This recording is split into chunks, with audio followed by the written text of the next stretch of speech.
Yeah. And someone's selling an unopened one for a grand on fucking eBay. And you've bought it, yeah? No. Imagine, just comes out like the Super Indie likely coming to an end with Samoa Joe standing tall as champion feels right. Yeah. When you, sad. When you what? Yeah, I don't know what's going on, genuinely. When you just when you have him lose to Jeff Hardy on Raw and then have him come back and act like a monster on NXT. I forgot about that. That's sad. Yeah.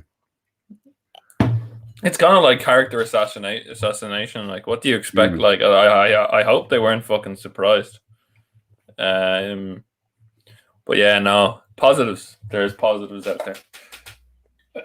Pre-show, how are you, Kieran? Weather's good. I'm good. I'm eating a Chinese right this second, like some spare stuff from yesterday. I threw it in the microwave. Oh yeah, I love it leftover Chinese. I love leftover takeaway in general, but it has to be heated up. Anyway, I'm not on the cold pizza bandwagon. Sorry, I've never really had it. I've never tried it. I'm sure it's okay, but no, it's better. Like if you have the ability to heat something up, it's definitely better. But yeah, food reviews. We should do that, man. Make a new channel. We'll get started on the 5-minute mark. To be fair, that guy Rate My Takeaway. Yeah. You know that guy that's been all over. Yeah, he came to Ireland for last week. He reviewed CMAC, which is a burger chicken place in town. Okay. He reviewed Mad Egg, which I want to try. I've heard Mad Egg is really good. My friend worked at Mad Egg, the one in Dundrum. And he reviewed Leo Burdock's, which is a really good chipper. I'm a big fan of Leo Burdock's. I'll write him all down. We're going into but yeah, no, he fair play to him. Like, he's fucking making. Yeah. Oh man, yeah, food is my weakness. But yeah, 2 minutes. I'm gonna go. I need to open a window. It's actually very warm.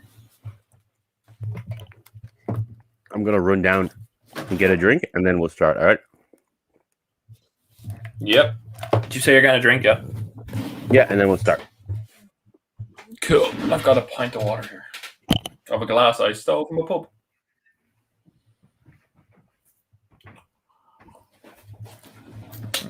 Me and CM Punk doing this podcast.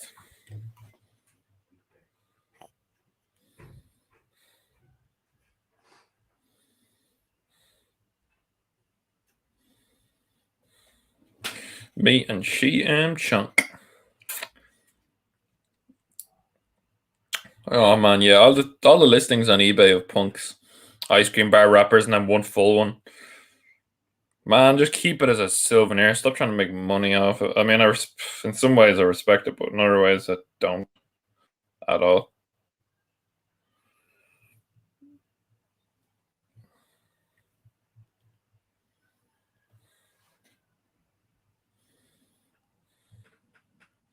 Look in my eyes, what do you see? Coat of personality.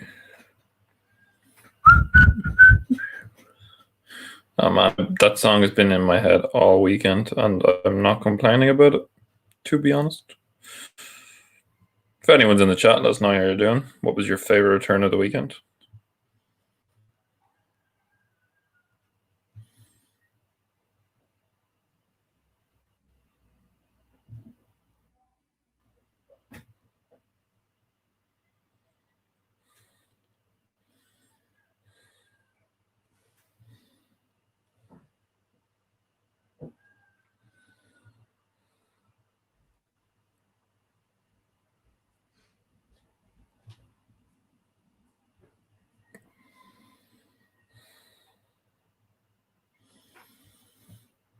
CM Punk. That's indeed Rory. Kieran's going to get a drink and then we're going to start. It's easier just to start. Well, we're going to start at the 5-minute mark. But now Kieran's going to get a drink, so now I'm going to have to find the cut in the edit. Hallway Wrestling Streams. I put in the wrong Twitch link, Kieran, if you're back on. Yeah? What do you mean the wrong Twitch link? We're Hallway Wrestling Streams on Twitch because Hallway Grapspa was taken. because I think I made an account and then I forgot the password. So I made and I put in hallway group. Yeah.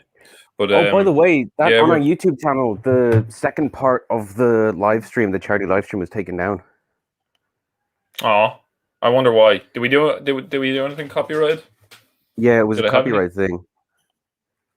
From what? What did I put on there? I don't know. I don't know. I didn't really have a look at it, to be honest, but it's gone now. I don't care. We raised the money. You know, Yeah. I have the video here. So if I ever want to watch it. Perfect. I don't know. I don't know if we even played any music. I'm not sure. Anyway, maybe people who hate charity were angry and came on. Morning, Toby. Morning, Rory. CM Punk. Yes, we're gonna start with that. Phil Brooks. Chick Magnet Punk.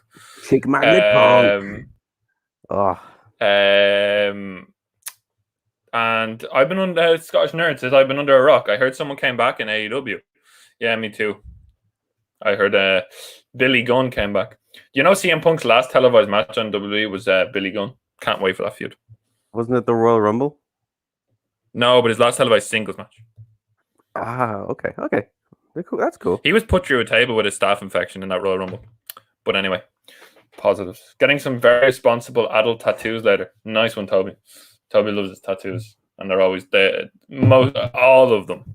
Not most of them. All of them look sick. And I think I saw on Twitter what you were getting, and it looks pretty cool. But only the one tattoo for me, and I will not be getting any more because my parents will decapitate me. C. Montgomery Punk. Yeah, I think if WWE wanted to turn him into like an English, like posh villain, like they did with Chavo and like what was his name? What was Chavo's name when he was like that golf wanker? Kerwin White. That would be C. Montgomery Punk. We've got 4 people in here, Kieran. That's the most we're gonna get. Maybe even more. But let's get going because we have Chuck Mambo Punk. Yes. All right, Kieran. Whenever you're ready, let's go. We've got 3 returns. Some better than others. Debatable. But let's get going. All right, welcome. Hello, and welcome to the Hallway Wrestling Podcast. I'm your host, Kieran Brennan. With these, always my co-host, the man that you know forgot, Rain. You're a prick. Stealing my thunder. I clicked onto like our Twitch stream at the same time as I was saying that, and then I started hearing me saying the intro while I was saying it, and it fucked up my head. So I said that by accident. Oops. Said that by accident. Yeah. But anyway, I don't really care because I'm very happy. It's very rare that we're happy about wrestling. But yeah, Kieran, what a weekend! Summarize weekend in one word. Go. I think it's almost impossible not to talk about. Forget it. But just straight off the bat, the Spider-Man No Way Home trailer leaked, and that's crazy. Okay, we'll go. Biggest story is the Spider-Man home trailer. But yeah, how? I don't know how to sound interested. Was it good, Kieran? Didn't watch it. Don't really care. It's a leaked trailer. Apparently, it's really low quality. I don't know. I'm on Twitter right now, and I saw that trending, and I was like, "Oh, that happened." Confirm some stuff. I don't know. I don't care. Who gives a shit? Biggest story. I don't want to watch that movie. But Kieran, let's just address the giant ass elephant. Yes. Or just discuss the biggest story of in wrestling. I would say it's very easy to say in a long time, and we're talking years, not months. For years, we've been talking about this man. I feel sorry for all the wrestling YouTube channels that can't clickbait him for money anymore. But yeah, Scottish Nerd said the trailer looks interesting, so at least we have some positive comments about Spider-Man. That's good. But yeah, so they had a tee. We had the tease. We had the United Center booked. We had the first dance in Chicago. Everyone was like, AEW played a blinder, by the way. They absolutely played. Like Jim Cornette saying the debut was more perfect than he could have ever booked. And you know it's good when Jim Cornette praises it. But Kieran, we thought everyone was doubting. Everyone had doubts. They were like, no, it's not going to happen. It's never going to happen. He doesn't want to come back. They kick off the show. They do the announcement is next. I was watching it live with a lot of friends. It was the most excited I've been. It was 3:00 in the morning our time, but I had coffee and Red Bull up to my gills and a couple of beers. And all of a sudden, the crowd starts chanting CM Punk and the lights start flicking, as they went from red to white with the chant. Mm-hmm. And then all of a sudden, the static hits. and cult of personality hits. And we're thinking, is MJF going to come out? Everyone has doubted to the last second, where CM Punk walks out on the stage, tears in his eyes, and he's back in AEW, Kieran. Before we talk about what he said in his promo, thoughts, feelings, emotions, because I was just so hyped. This is the best thing I've watched live as a wrestling fan. Like, you were losing your mind. You were like putting it on your real Instagram story and everything. Like you're of course I was, man. This is, I mean, and to be honest, there's a lot of people that I know that don't watch wrestling. That I was taught, like I was, as I told you, and a lot of people have the same thing. People knew about this. This was fucking huge. Yeah, no, it's massive. It's easy. It feels to me like the biggest thing they've done so far. On top of them, perhaps maybe getting Daniel Bryan within the next few weeks is insane. It was a simple debut and it's beautiful. Yeah, you tease it. You sell out a 14,000 seater arena. They're still selling tickets. They were opening up more tickets in the arena. You had the Chicago Bulls. CM Punk comes out. He jumps into the crowd. I cannot wait for that first It's clobbering time. I know he didn't do it because he wasn't wrestling, but that's going to be electric as well. He comes down and he's just full of emotion. And the first line he says, Kieran, is, you guys really know how to make a kid feel like Britt Baker in Pittsburgh. And that was really cool. Putting over someone. We'll get on to why that was significant in comparison. We're not going to compare, but we're probably going to compare. But yeah, getting the Punk's by far the biggest wrestling story in years. I completely agree. I just think this is, if we're talking about, like, I'm just enjoying the wrestling, but in terms of it, the whole general story is always AEW ever going to beat WWE? Is AEW ever going to beat Raw? To be honest, if they have this guy on every Wednesday and Friday and they get Daniel Bryan, they're not going to be far off. But yeah, the Punk promo in general, I'll just go through some highlights from it. He said the crowd chants CM Punk, and he said, "That's what I heard for 7 years. I missed you. We have a lot to cover. I don't have it all. I don't have the time right now, but I have Wednesdays, Fridays, Sundays, or Saturdays." That's kind of his indirect way of saying he's fully signed. And then he said, basically, the most important, for me, the most important paragraph, apart from the ice cream bars, was possibly for me the most important thing I'm going to say right now. And this is for everybody at home. This is for everybody who bought a ticket. This is for everybody in the back. If at all throughout my journey, any of my personal choices or decisions related to my life made you feel disappointed or let down, let me just say I understand. If you all tried to understand that I was never going to get healthy physically, mentally, spiritually, or emotionally, staying in the same place that got me sick in the first place. What were your thoughts when you heard that line? Because I think he didn't ever want to leave wrestling, but the politics and how he was treated and how he was treated and how things went down just made him resent wrestling and resent what wrestling had become. And later on the promo we'll understand what he meant by, he further elaborates on it. But Kieran, what did you think when you heard that line? Well, it is, we've seen his relationship with wrestling over the past 7 years be like, I never want to talk about it again, to being just a bit more warmed up to it, to the point where he was even part of WWE Backstage, like a WWE product, even if he was technically contracted to Fox or whatever the fuck it was, and him slowly warming up about it, and talking about wrestling and mentioning AEW and stuff just a bit more on social media. It's clear that whatever passion he did have died, but it was still there underneath everything, and slowly it's kind of come to the forefront, and there's now a company where he can make a lot of fucking money and do things that he really loves doing with some of the best people in the world. And that's, it's a hard offer to turn down. And he's clearly, it's been long enough now that AEW's been on the air where he can look at the company and be like, okay, this isn't a fucking shambles most of the time. So if I come here, it's going to be what they're advertising it to me as being. And it's going to be worth it for him. I'll tie these both in. I'll tie the promo in with the media scrum, because you mentioned a very good point there about how we saw the company was handled. He looked at AEW and was like, "That's the company I want to work for." And I just want to find the quote that he said the moment that he realized, because he basically, Punk said the moment that he realized. There we go. Connor asked about keeping a secret. And Punk Punk said AEW appealed to him because Brody Lee was sick and nobody knew. It never got out.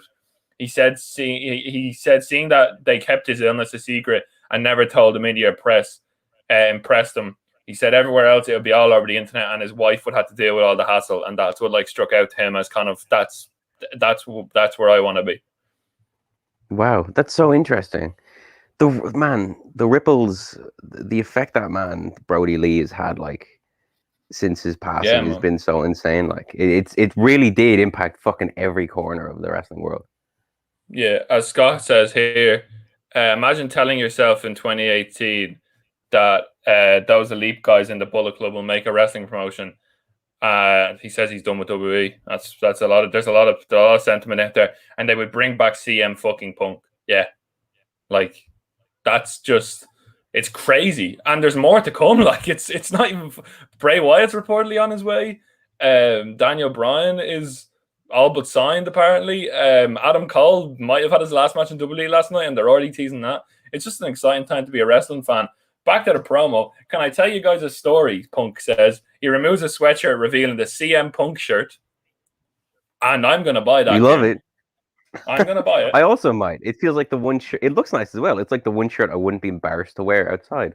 That's wrestling theme. Yeah, one of my favorite shirts, as I've said, is the Britt Baker shirt after the Unsanctioned match. But I cannot, in good conscience, walk down a main street in Dublin with a woman with blood on her face on my shirt because without context, it looks fucking dreadful.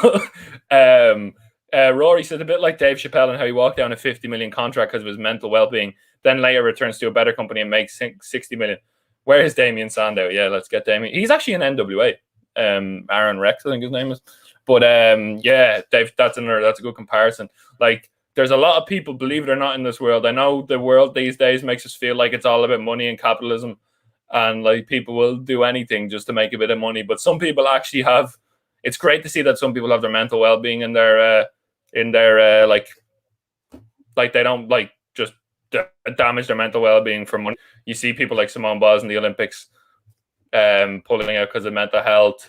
She could have gone for gold, but she was stayed true to herself and was like, I'm not feeling well, so I'm going to step out. So it's great to see big personalities stepping away from things because they're not feeling well, because there's a lot of people who feel like, because what we see on TV and what we see in like the world is like, no matter what, you should just keep. But it's good to see that people, even when they're offered so much money to keep their mental health in mind, and that's what people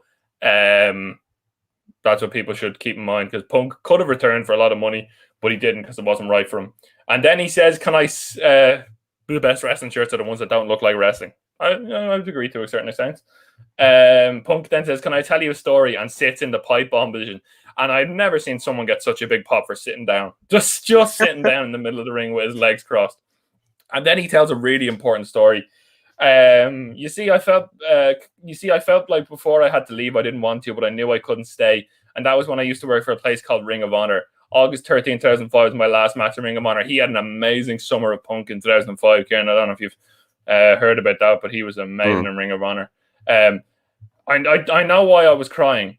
And it was a lot of reasons, but what it boiled down to was I had made a place where people could come work, get paid, learn their craft, and love professional wrestling.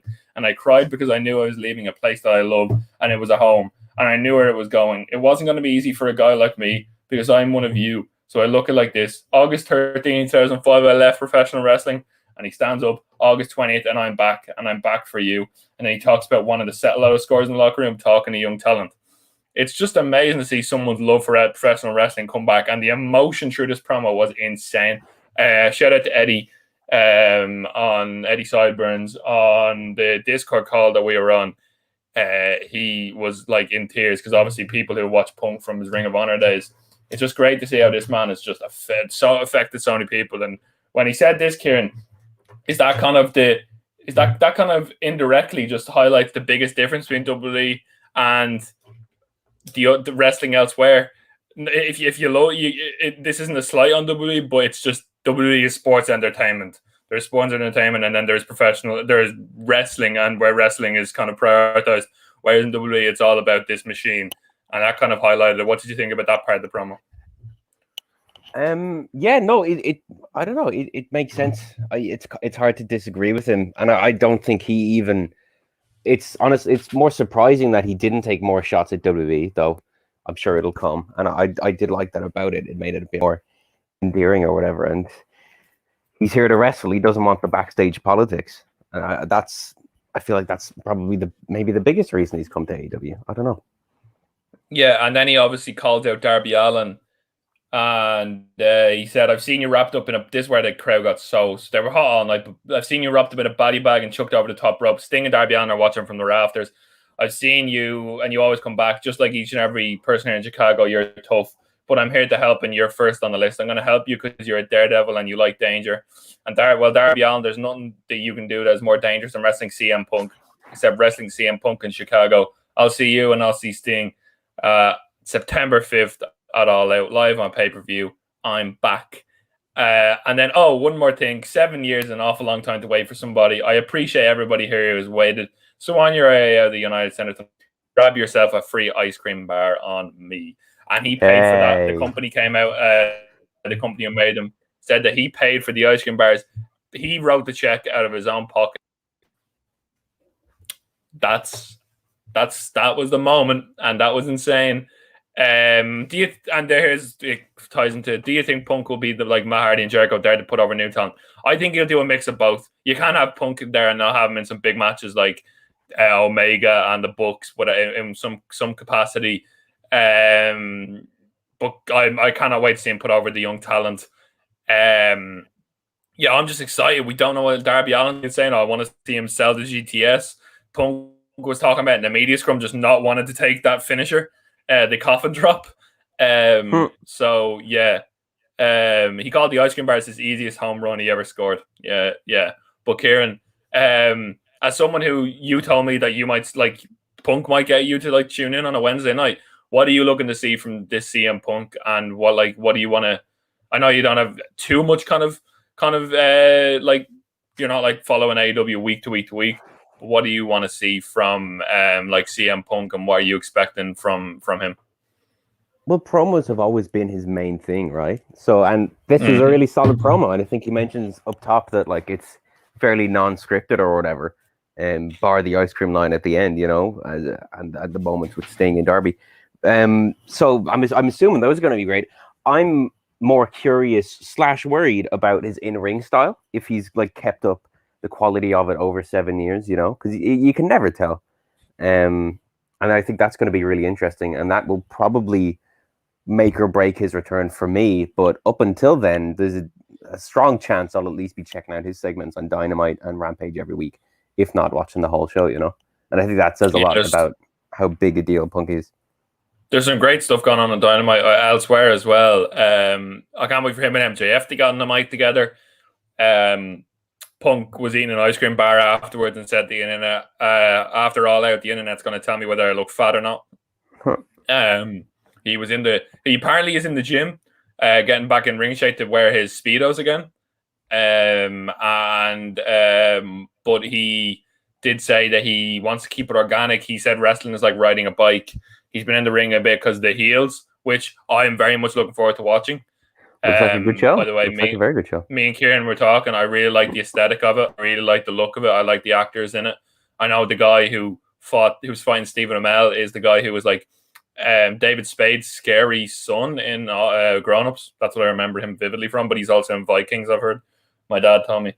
But yeah, I'm very much looking forward to that. But getting sidetracked.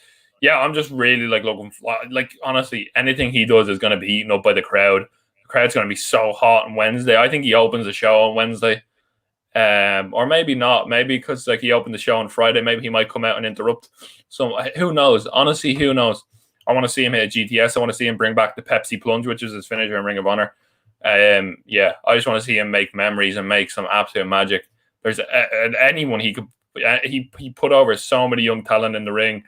Who knows what could happen. But yeah, that's the Punk return. We could talk forever about it. Tony Khan was just grinning from ear to ear during the media call. The media call is on YouTube, on AW's YouTube. He just Tony Khan was just like a kid and like a child in a candy store. He pulled off the impossible, Of course he is. It's the one thing everyone's been talking about since 2014. Yeah, he's been talking to Punk for about 18 months, but he said he wanted to do it when it was right, when the crowd was back. Yeah, there's loads of highlights from that press conference. I have the transcript up here, but I'm just trying to dig through. Is there anything else that I missed out? That Punk said if he was a kid, Darby Allin would be his favorite wrestler because he like he skateboarding and like he said he don't want to take a dive because it looks like it's painful.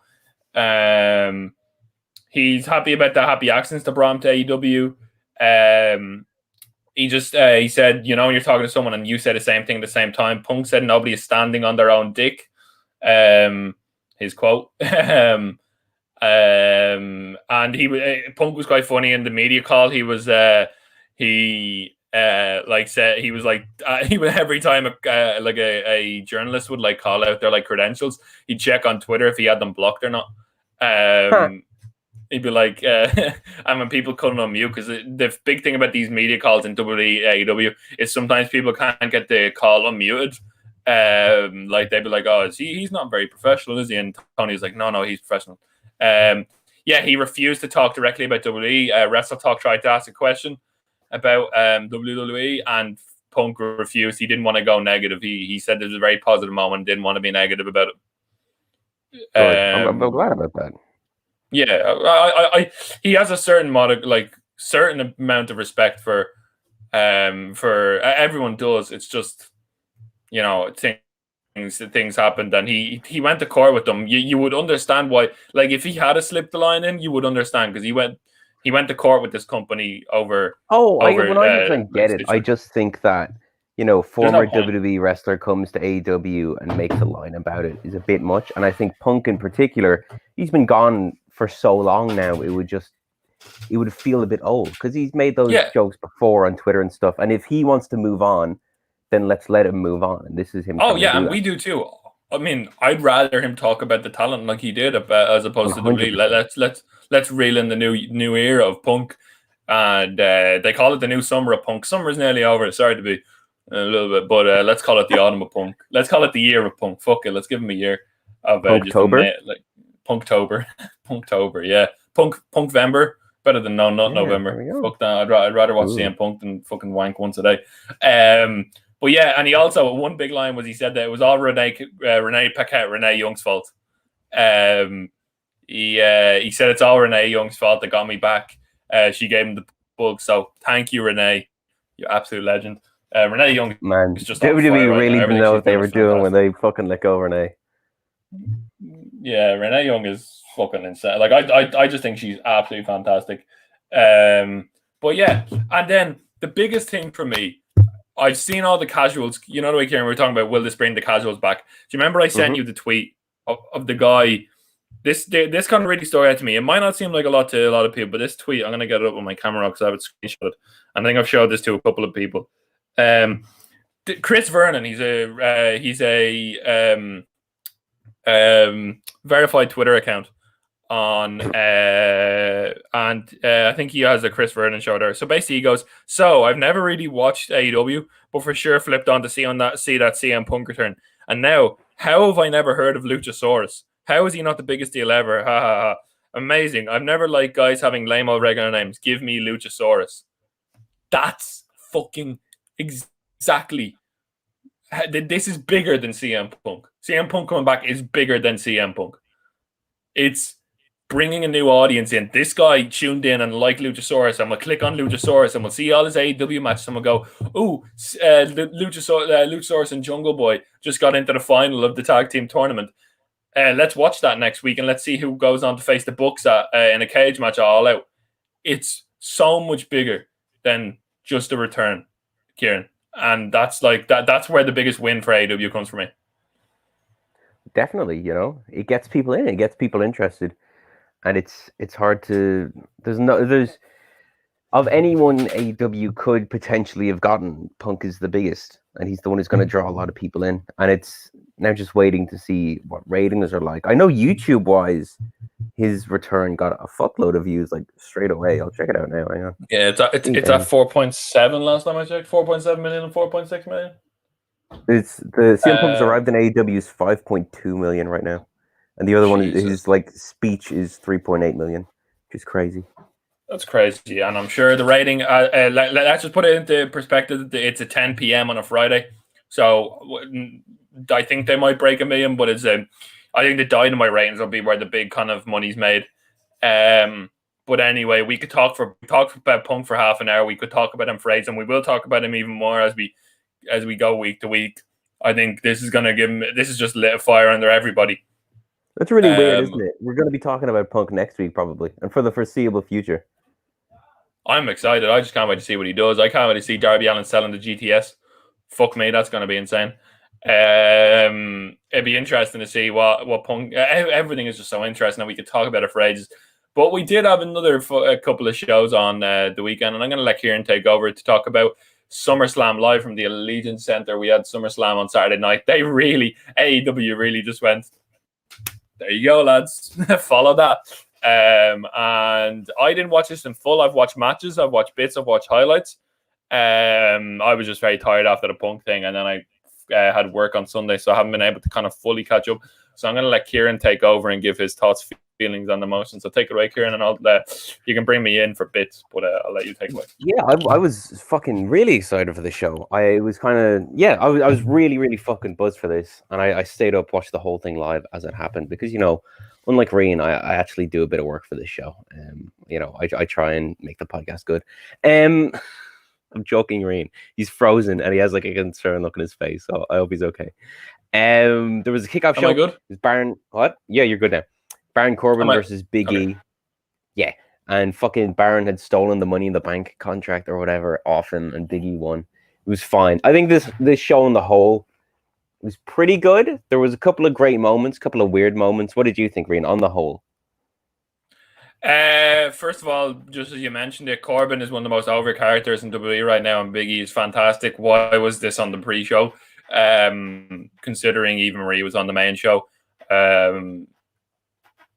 That's the first thing I have. There was good matches and bits, but like you say, it's all the time WWE. There's some really good matches there, but some strange creative, just some really strange creative that makes you scratch your head and go, if you just did this a little bit like that, we'd be talking about it in a different context.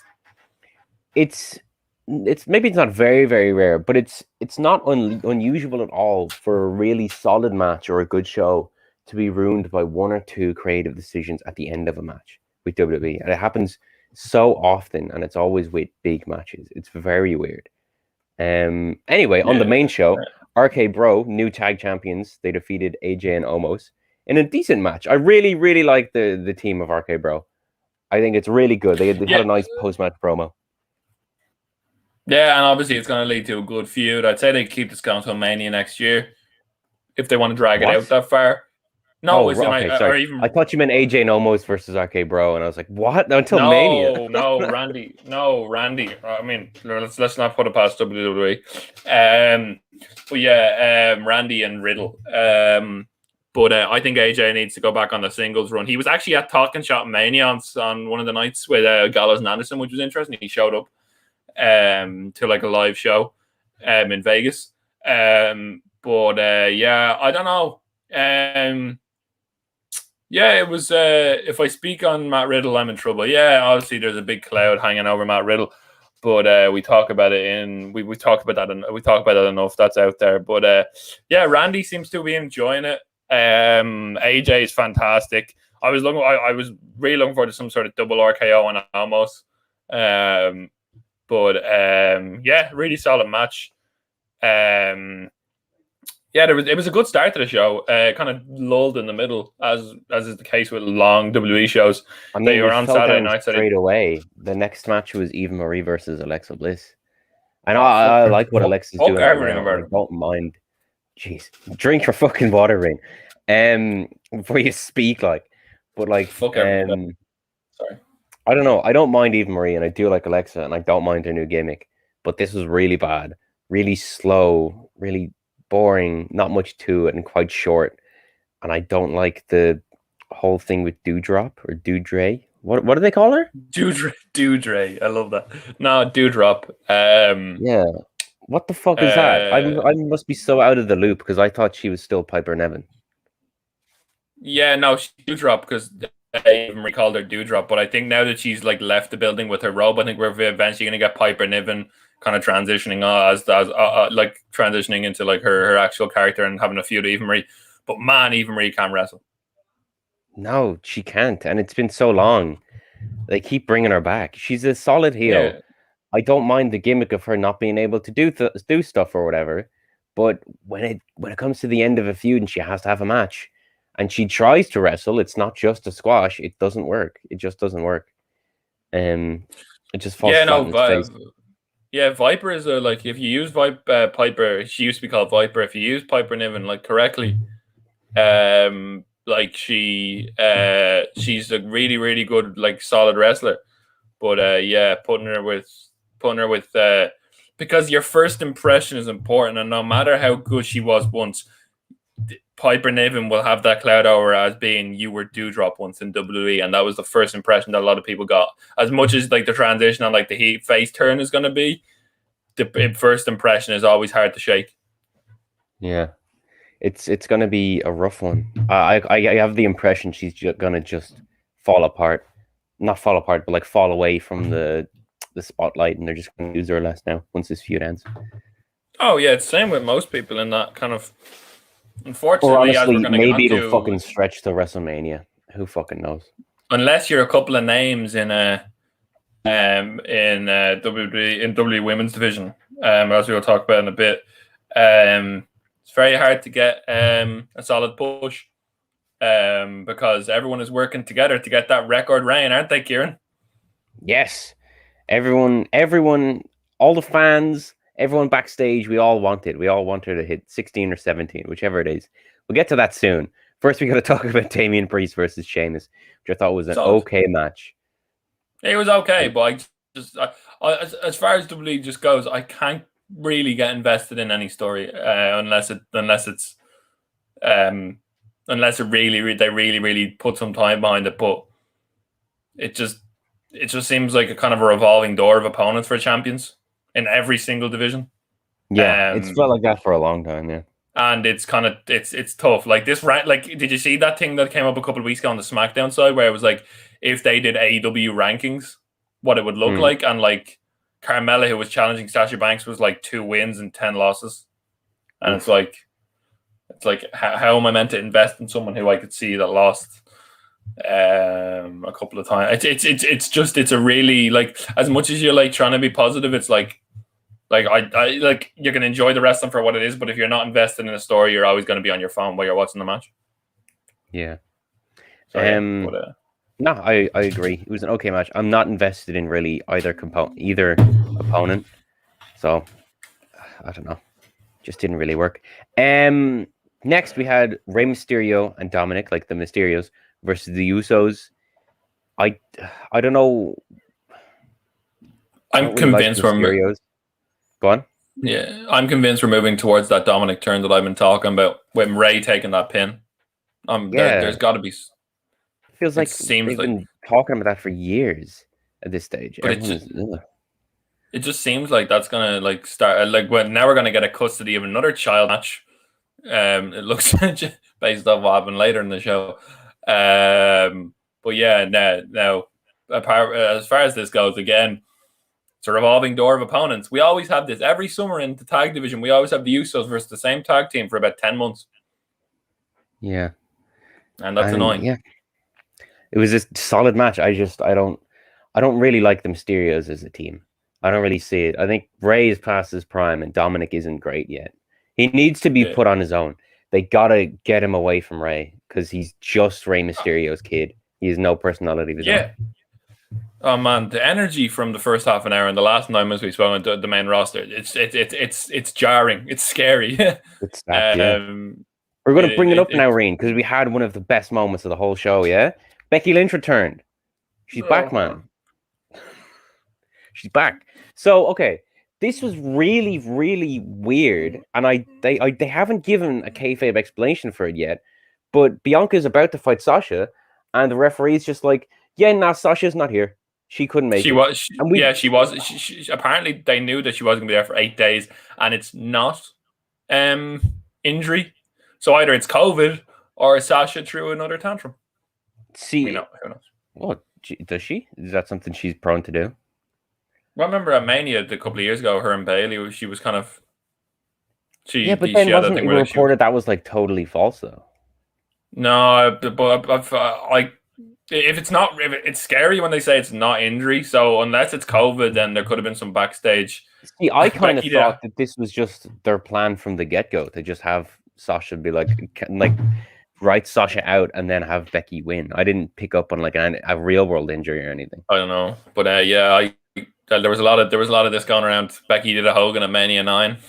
Yeah. Anyway, Carmella comes out. She's gonna fight Bianca for the championship, and then Becky just comes out and is like, "Nah, how about we do it, man? How about we just have a fight instead of you and Carmella?" And they do that instead. Now, and it was a really short match, a really dodgy finisher. It looked like a rock bottom type thing. I don't know what it was, but it was called a manhandle slam. Oh, is that what it is? Okay, yeah. Well, that's and then it ended. But, yeah. Then Becky just won in what, a minute, 2 minutes, maybe. Yeah. Now listen, if you compare the reaction when Becky came out, which was pretty big, it was a huge pop, to the reaction when she pinned her, the crowd went dead because the crowd was excited. And you give them a 10-15 minute match and you give Bianca a bit of offense, fair enough. But Punk comes out and puts over Britt Baker in her first line. In 10 seconds, Becky pins the person who won at Mania in the main event and was getting over. It's a scary difference when you could have used Becky to, even if she won the belt, you could have still elevated Sasha. You could have still elevated Bianca and made her look good. And you could have given Bianca. We talked about this before on our own reign, but my argument for this is that they want, just in a real world thing, they want the crowd and they want the audience to have that quick, oh shit, Becky's back pop. Oh shit, Becky's fighting for the championship pop. Oh shit, Becky won pop. And it happens so fast and so quickly. And I think it worked from that aspect because the crowd clearly fucking loved it. But it's something where if you think about it for long enough, it falls backwards. And yeah, just like Scott threw in there, apparently Becky is about to turn heel as well. So I don't really mind. As long as they don't just bury Bianca, I think it's fine. Oh, they already think they will. I don't think they will. They seem to have liked her. I just don't trust WWE to tell a story that fucking justifies this in a like they've used up all their let it play out cards, as I saw someone say. Like, if they had a track record of doing a good story, like if they did like what the Goldberg Lesnar thing did back in the day, like, but I just don't trust them to do it these days because there's just nowhere. There's nothing I can look at and say that might be where they're going. Yeah, I don't think Becky was ready, and I think they needed to bring her back in. I don't think we're going to see Becky wrestle. I think it was going to happen. They've been talking about this for a while. Becky was rumored for a month or two. I think maybe she was supposed to come out after the match or something, and she wasn't supposed to win. But I do think she was going to come out at this stage. Man, listen, I wouldn't have had a problem with it if it was like a 10-15 minute match. Fair. That's all I'm saying. Yeah. That's all I'm saying. I just don't think after Bianca Belair doing all that work and getting over, despite having terrible feuds, she was given the drizzling shit feuds, like just meaningless feuds, and she was still getting over with the crowd. And now it feels like what they did to Kofi. Yeah, it kind of does, and that kind of really, as much as I like. And if they're going to try and forcefully turn Becky heel, then they can get fucked because it just doesn't make sense. But yeah, listen, it was a great moment at the start, but then it just kind of, for me, it shit the bed at the end of it. Unfortunately. But listen, I'd love to be proven wrong, as I always say when I criticize things. I'd love to be proven wrong. I just don't think I will, unfortunately. Look, I don't really have faith that you'll be proven wrong either, but I'm a sucker. I'm an idiot, so who knows? You're a wrestling fan. You're a wrestling fan. You're a wrestling fan that wants to be happy. Let's just put that. Exactly. Next, we had Jinder Mahal versus Drew McIntyre. A very short match, very dull match. I was kind of hoping they'd lean a bit more onto the history here, like their story. They didn't really. I think they should have done a Punjabi prison match. Just saying. I think you're an insane person. Would have been it would have been funny bad. This was just sad bad. I don't know. I kind of wanted a Heath Slater cameo, throw him in there. Give me a bit of that. He's an Impact. And he has a hernia. As if Impact are going to say no to some free fucking advertising. Come on. Yeah, no, I kind of... we could have had some Hornswoggle, maybe. Okay, you know what? I'll take it. You know what? It's good the way it was. But no, he's making a decent amount of money on the Indies. Fair play. But yeah, it was weird. All about Angela the Sword. That's an actual sword. That's not what Drew McIntyre calls his penis. Don't worry. But yeah, I will never. In about a week's time, I will not remember what happened. No, probably now. I don't even remember what happened. What are you watching? Oh, can you hear that? Oops. That's Nikki Bella's criticizing SummerSlam. She's she was angry about the Becky. It was when she lost, and I think she's talking about the Becky Lynch moment. Yeah, she was. Yeah, she wasn't happy. She had a few glasses of wine, and she fucking spoke the truth. Fair enough. Sorry if that's just like yelling in people's ears. I thought only I could see it. That's fine. No, it wasn't. It was very quiet, but it kind of sums up how everyone thought about Jinder and Drew. But yeah, anyway, what happened next, Kieran? What happened next? Next up we had Triple Threat for the Raw Women's Championship. Nikki Ash versus Rhea Ripley versus the underdog Charlotte Flair. I really liked this match. I thought it was really good. I was looking forward to it. Really surprised me. Terrible ending, terrible finish, wrong decision. Hate that. I hate Charlotte's fucking shtick of losing a title and winning it back a month later. I hate that, like, if you were to look back at the Raw Women's Championship, its entire lineage, every second champion is Charlotte. It's so frustrating. Charlotte is, in my opinion, probably the greatest women's wrestler of all time. And I hate that I'm not enjoying seeing her win championships because it happens so often and they want to get her to 16. And we get it. I know what you're trying to do, but it's not, no one wants it. No one wants to see this all the time. It's like when when you talk about Booker T being the 5-time champion, he won all 5 of them in a month. And that's why this is sad. Yeah, listen. How are you meant to get? You're literally shitting on a title just to put a number beside someone's name. This title means absolutely nothing when you're having a change that often. That when it's just being flip flopped around and it's not like the AEW. There's been 3 AEW champions. And Charlotte Flair's had 3 title reigns in the last 2 months. It's mad. It's crazy. It's so silly. I don't get it. I'd love to, honestly, I keep saying this every time I talk about it. I'd love to be happy about it, but how am I meant to be happy when Charlotte Flair is literally just being fucking, like, I say they're going to get to 15 or 16 and then wait a year and build up this story and try and get us invested. Listen, R-Truth is a 42-time champion, so you can get fucked, Charlotte. No, let's get her to 43. Let's never beat R-Truth. Fuck it. No, let's have R-Truth keep winning that 24/7 title. Fuck it.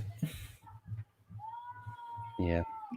But anyway, it was a solid match. But listen, people are only gonna if the dessert's bad, no one's gonna remember the main course. That's the expression as it goes. Unfortunately. The show picked up a bit now because we had Edge versus Seth Rollins, which I thought was a very good match. I liked Edge's entrance. He's doing the bird thing or whatever. I'm not the biggest fan of current day Seth, but he can still go in the ring a little bit. Yes, I thought Edge was a bit weaker in ring here than in other ones, but Rollins was able to drag him up just a little bit, not massively, but just a little bit. Yeah, to a really, really solid match and one that I think delivered enough. To be the callback, the Brood stuff, the bloodbath on Friday, which we didn't talk about, which was Black Tar. He looked like, and I think I tweeted about this, Kieran, that you know Dublin City. You know when you walk down O'Connell Street and you see them like human statues? Yeah. You look like one of them. You look like one of them in the ring. Usually when WWE do like a slime thing or whatever, it always looks terrible because they don't use enough. I think this is like the first time they've ever used a lot of it. So it actually looked kind of good, and it was an enjoyable segment, unlike every other time they've ever done it. Yeah, it was actually all right. But this is decent. Edge, the kind of callback to Beth Phoenix stuff was cool, interesting. I think Edge Edge is one of them who like he doesn't just what he's not like a WWE kind of he hasn't got his he definitely watches outside WWE and knows how to how like to tell a story or structure a match. You could see with the promos that he was cutting that he wasn't doing bullet points. It was a little bit more loose as he should have, a little bit more loose, creative, and that's why I think I enjoyed this more because I think Edge gets what wrestling is in a modern day, even though he's I think he has his head clued on and knows how to tell a modern day story, and that's why I think I like this 11 more than the rest. Yeah, no, it's fair. Yeah, but, really solid match. Then we immediately plummet back down to earth with Bobby Lashley versus Goldberg, which was dreadful. I don't know what they were doing here. They tried to tell some semblance of a narrative in this with Bobby Lashley, with Goldberg having his knee being repeatedly taken out, but it was just bad. Goldberg cannot sell anything except finishers. Go on. Yeah, I'm gonna do. I think it would have been better if Goldberg won. Because shut up. There's an alternate universe right now where you're yelling that Goldberg won. No, listen. Because Big E would have come out, cashed in the Money in the Bank, and fucking taken the belt off him. His 2-match deal burned into fucking non-existence, and he can go away, and Big E can be the champion. All right, apparently he's got another match left on his deal. Yeah. Apparently he's got another match left on his deal. I think that was the thing. And they're going back to Saudi Arabia later this year. That's another news story. They are. We'll get to that in a second. But fucking just really bad. And then afterwards, fucking I keep saying Bobby Lashley when I mean Goldberg. Goldberg's son attacked Bobby Lashley from behind, and Bobby throws him over his shoulder or whatever. And then Goldberg's like, I'm gonna kill you. It's terrible. Yeah, because so I guess that's the rematch. Yeah, because MVP was like he didn't know it was Gage, so Bobby Lashley beat up a 15-year-old. It's okay. Yeah, it's okay. Yeah, kids deserve it. Fucking pricks. But yeah, fair play to him for looking like that. He looks like he's 18 or 15. But yeah, he is Goldberg's son. But yeah, just the drizzling shits. I know in Vince's head he was like, "We'll do a ref stoppage and make Bobby look legit." But it was terrible. Yeah, it's bad match. You know it's bad. And it makes Goldberg look weaker if he loses via ref stoppage than he does from just getting pinned. Yeah, I love that Booby got a cheer after. Yeah, that's just shows how much Goldberg is just go away heat. He was not welcomed in at all. There was fucking silence when he came out, Goldberg. Yeah. The Glam Slam. Every wrestling couple are now going to do their partners moves. Yeah. But it was just I just can't get invested in any Goldberg feud because he's just going to get put in title feuds and they're going to be 5-minute matches and it's going to be up and down. There's going to be a couple of botches, blah, blah, blah, blah, blah. That's same old. Yeah. But then we did have a really good match. I thought it was the best match of the night. John Cena versus Roman Reigns. I really enjoyed this. I thought this was fucking great. Yeah, what do you think about Cena in the ring? He was solid. He was a bit more stiff than usual. He's been away for a while. Even like when he fought Bray Wyatt a couple of years last year, I think it was, he wasn't even in the ring, so he's had like extra long time, but he's good. He's still very solid. He's still great, and Roman's obviously fucking fantastic. Yeah, kicking out of the AA from Brett's rope. Yeah, it felt like Brett's rope. Very good. It felt like a big match. It really did, and I really love that about it. Yeah, that's what the second rope was called, Karen. Brett's rope. Brett's rope. No, yeah. That's not a me. That's not a me thing. I wish it was. No, that's what do the guys call it? The OSW guys. They always OSW. Yeah. Come on. I thought you were like, ooh, that's original. And I was like, I needed to fucking tell you straight away. I'm not the one who made that up. But yeah. Listen, we kind of looks like we know what Brock's next feud is. Cena said afterwards it looks like he's done for this WWE return apart from the MSG show, which, I mean, if he fights the guy who came back at the end at that show, then I wouldn't be too plus before he fights Roman. But Cena's run is gone, but he said he'd be back for another one. I wonder who he'd fight now when he comes back.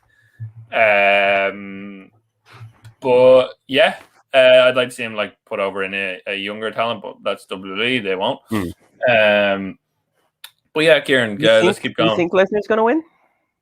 Yeah, Lesnar's back. I don't know why I was like that. It's been like 4 days. Do I think Lesnar's going to win? No, I think they're built. I think this is kind of like the final thing before The Rock. I think we're going to get Roman versus Brock at Survivor Series, which is happening in.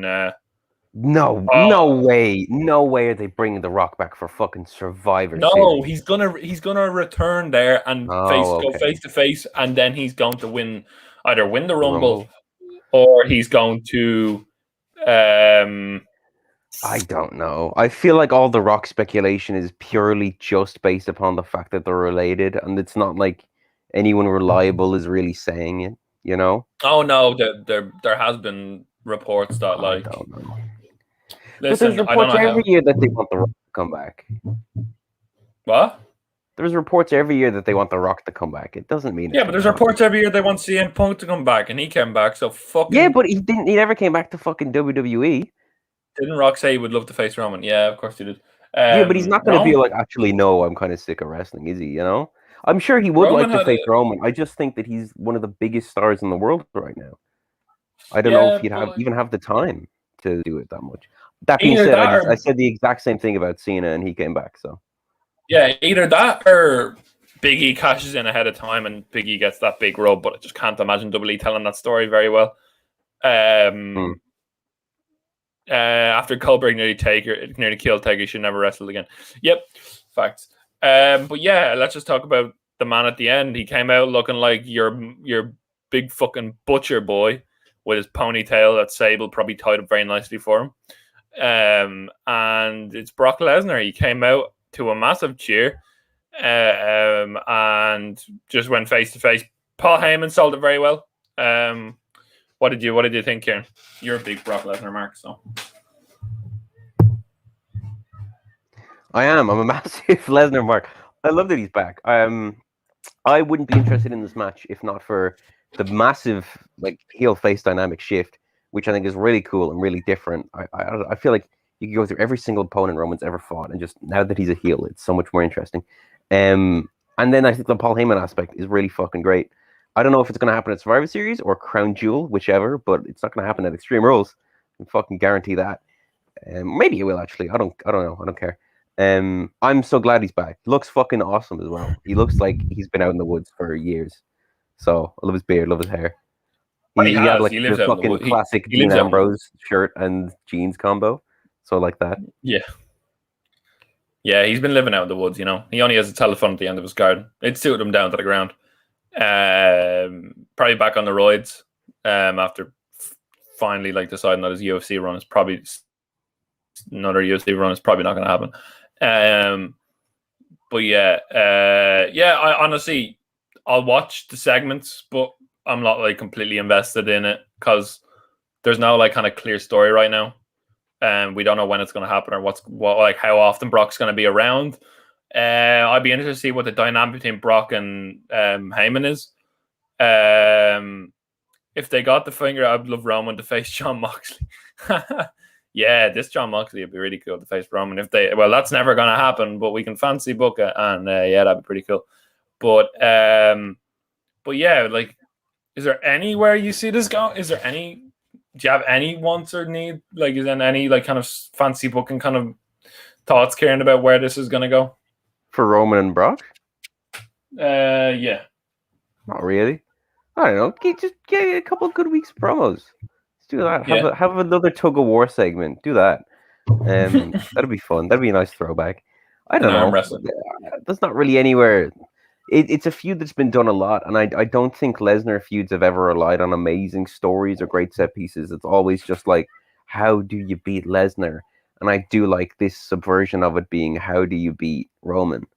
You know, and I think it'd be interesting if they played it more of a how do you beat Roman than how do you beat Lesnar type thing. And then I think he should fight Drew McIntyre, because I thought of that match because I was like, wow, Drew has nothing to do because he's fighting Jinder Mahal. Roman versus Drew would be a big fucking match. Do that, please. Yeah, the draft's coming up, so you might be able to transition him over. I would have thought one of Brock or Becky. I think Becky should have gone to Raw, considering considering Raw is under more threat of being beaten by AW, with their latest ratings. They were only 500k apart last week. Dynamite and Raw. So with Daniel Bryan coming in and Punk coming in, I thought Becky would have been a pretty good choice for Raw, but she wanted to ruin Bianca Belair's life. But yeah, I don't know. That's the end of summer, and then obviously Lesnar came out and sent Cena to Suplex City afterwards. In the dark segment after SummerSlam, send the crowd home happy. And that was SummerSlam, Kieran. That was SummerSlam, the biggest party of the summer. Yeah, and then last night Takeover happened. I have not watched it in full. I've watched certain matches. I heard it was a very good show overall, but there was a big cloud of NXT ending, or the end of an era for NXT. Obviously, Nick Khan came in and interviewed Ariel Helwani and saying there's a big rebrand going on in NXT. They're moving out to a different place. Their tape schedule is happening right now, which angered people at the USA Network. If you're going to watch one match, Walter versus Ilya Dragunov was unbelievable, as you'd expect. Unfucking believable. The chops are scary. The kicks, the legitimate punches to the head. Everything was just fantastic kicks. Walter's fantastic. And Ilya Dragunov is now your new NXT UK champion. Absolutely fantastic. Samoa Joe is the new NXT champion. Beating Karrion Kross, who then got booed out of the building. And Kaylee Ray. Yeah, the UK championship only changed out in America. That's a problem in itself. Kaylee Ray made her debut on NXT proper, Kieran. She came out and confronted Raquel Gonzalez after she defeated Dakota Kai.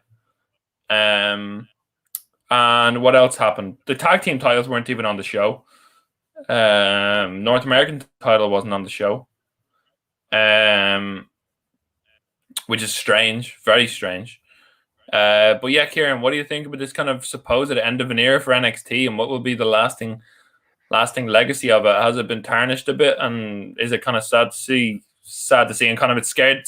Everyone's scared of the unknown, and I'm kind of interested to see what's going on. I think if you do look back, I guess the moment people pinpoint as like the end of it or the beginning of the end might be like the ending of the Undisputed Era. Maybe it should have ended then. But I'm all right if they do a hard reset for NXT. Go for it. I think it probably needs that. I think the end of it was. I think we're always looking out your window. There's an absolute cracking football game going on. And my brother's playing, and it's nice to see people out actually playing football in the sun. I used to play it. It's just nostalgia, Kieran. Sorry, we're talking about nostalgia, and there's nostalgia on my one. So, but anyway, I think the end of it was that Gargano Ciampa one final beat kind of match in the warehouse. That was just depressing. And Karrion losing to Jeff is another point. There's so many good moments from the early stage of NXT, like just the Sami Zayn. Just go back and watch Sami Zayn versus Neville from that takeover. It's just an absolute masterpiece. The Kevin Owens stuff. Undisputed Era were fantastic. They had their Undisputed finale last night, which is supposedly Adam Cole's last match in NXT, and reportedly he won't be signing on. His contract has ended. Let's see where he goes now. There's been a lot of teases. Obviously, the Bucks. Check the Young Bucks bio. So probably NWA, right? NWA, yeah. He's gone to New Japan. But yeah, it's just strange. It's like, I think like the year of NXT that I loved the most because I was a fan was when they had those hot tag openers at NXT takeovers. And they'd always have a fantastic mid-card title match, a really good women's match, and just an amazing main event. They had their ups and downs. Obviously, I don't think the Drew McIntyre era, and it wasn't his fault, or the Bobby Roode era were very good. We didn't even get a Drew McIntyre era, sorry, but like the kind of Bobby Roode era which was ended with the Undisputed Era making their debut. But it's just strange to be talking about NXT. It's strange the past couple of like weeks or months to be talking about NXT in a negative connotation when we used to be so positive about it. It's just weird. Barry and Karrion Kross was just scared, just very strange. Like, that he was got such booed a out. stupid decision. I don't know why they did that. They had nah, hey, goodbye chance last night. They had like just they had Jeff Hardy chance. To be fair, the crowd did not fucking help. The crowd were fucking disgraceful last night, trying to fucking get themselves over. I saw a lot of stuff about that. Like, the crowd were just not helping whatsoever. They damaged what was a very good night of wrestling was ruined by the crowd, and I heard a lot of the lads from the Alleged talking about that. They were just like booing Karrion Kross and like not even like in character. They were just like kind of just trying to get themselves over by just making stupid chants of Karrion Kross. And just kind of they were great for the Walter Ilya Dragunov match, but that match at the end was just kind of sad. It was just Samoa Joe winning the NXT title should have been a lot bigger than it felt. But his music was playing out to chants of Jeff Hardy, and that's really annoying. But anyway, we started this podcast off so positive, and it's very hard to end it negatively like this. But let's see if we can bring it back up. Is there anything? Nick Khan's damn it. Nick Khan's interview. He had an interview with Ariel Helwani, Kieran, where he was talking about how the changes are going to happen. It's on YouTube if you guys want to check it out. There was a very interesting one where he was like, he goes, which show do you prefer? And he said, thanks, Scott. Honestly, man, Punk is back and it's amazing. I'm done with it. NXT is dead and I'm so sad. That's a very good summary. So that sums up the episode pretty well as we approach the ending now. Yeah. But basically, Kieran, Helwani asked Nick Khan which show he prefers, and he said both shows are great. Just fucking lie. And he was asked about would Raw benefit from being 2 hours, and he was like, if it was up to me, Raw would be 4. Because we make more money, and that's scary quote to read. And SmackDown will be 8 hours, but we can only do so much. We can only do so much creative, and it just went on and on about like it just kind of all brought back to money. He was saying there's some exciting things coming up, which he would. He was talking about how he got into the job, where he went to Triple H's birthday. He was doing like the agenting work for WWE, but then he was invited to Triple H's birthday. Which is like only his close friends, and it kind of tumbled from there, and he was made the president. And then he talks about the releases, where he was asked about the releases, and he says if they want to leave and they're happy, which is just a strange quote because you fired them during a pandemic, and said like we're changing the model, we're like looking at them a different like way of, and he was like we're thinking of it like the college basketball, like the college American football system. He was saying, Kieran, which is just strange because what WWE have been doing is, if you're talking about in a football context, like it's like bringing a basketball player into football and trying to make them into a football player, because they're bringing in just like people who aren't wrestlers because they're big, and like they've hired 12 new people from the Las Vegas tryouts, apparently as well. It's just so strange. Like it all just harps back to kind of he asked about a sale, and he was like, I'm not going to talk about that, which is he has every right to. But man, what are your thoughts in general over like the Nick Khan, like as in like the releases, the kind of reports of a sale, the end of the rebranding of NXT? Just so strange. It feels like it's building to something, and I don't know. Maybe The Rock comes back, everything looks super profitable, WrestleMania breaks records or some shit, and they'll sell. Maybe that's it. Maybe that's the end game for all of this. Yeah. I honestly don't know. But we talked for an hour and 10 minutes. It was very positive, and then we obviously have to talk about some of the truths. But I think that was a very, very enjoyable episode. One of the most enjoyable ones we've done in a long time. We lied to ourselves for half an hour. Yeah, no, man, I'm just excited. Yeah, thanks for coming on. It's 2 days till. Yeah, it's 2 days until Dynamite, and I cannot wait for that show. So I think we're in the end game. Scott, come on. The end game now. But yeah, Kieran, let's end on a point. Have you got any recommendations? Positive, hopefully. Speaking of Endgame, what if the animated Marvel anthology series is out? First episode wasn't for me. Second episode, really, really liked it. Thought it was great. So everyone give that a go. Skip the first one, I'd say. Go to the second. So it's weirder, is more characters. Huh? Is what if like kind of like an alternate universe of like if things went differently? Yes. Or is it? The first one is what if Captain America's girlfriend got the super soldier serum and became Captain America? And then the second one of what if Black Panther was picked up by the people who brought Star-Lord into space? What would happen? Nice. It's really interesting. It's surprisingly interesting. And it's Chadwick Boseman. It's one of his final performances. I think he has a couple more voice acting credits on the season, but this one is all about him, and it's his final one that's going to be all about him. And that's, you know. Oh, nice. Scott said he loves both episodes. I think the first was there to help ease people into the concept. That's a voice break for me. But yeah, that makes sense. Yeah. Yeah. My recommendation, as I've mentioned earlier, honestly, when I watch a trailer, it's rare I watch a trailer and be like, yeah, I'm interested in that. But definitely the heel show that has CM Punk and Mick Foley in it as a podcast host. Funnily enough, it's Stephen Amell, basically a wrestling series. It's basically a series surrounding a wrestler, and if you look at the trailer, it's just, I don't know about you, Kieran. You probably I don't know how to use.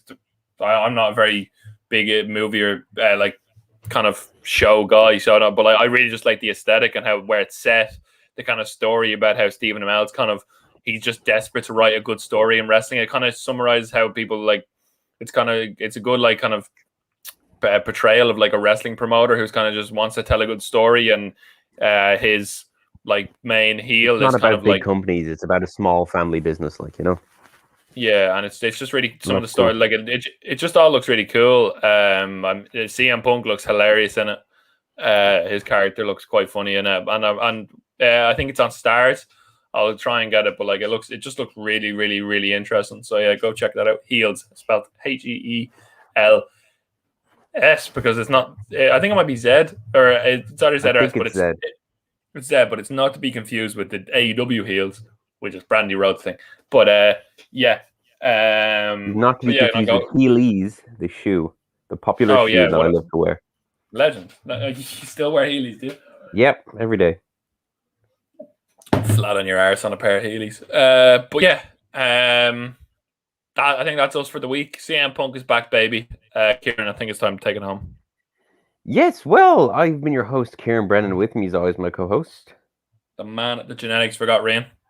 And as we say at the end of every episode of the Hall Wrestling Podcast, it's clobbering time. It is. Love and peace to everybody. I'm straight edge. Fuck no, I'm not.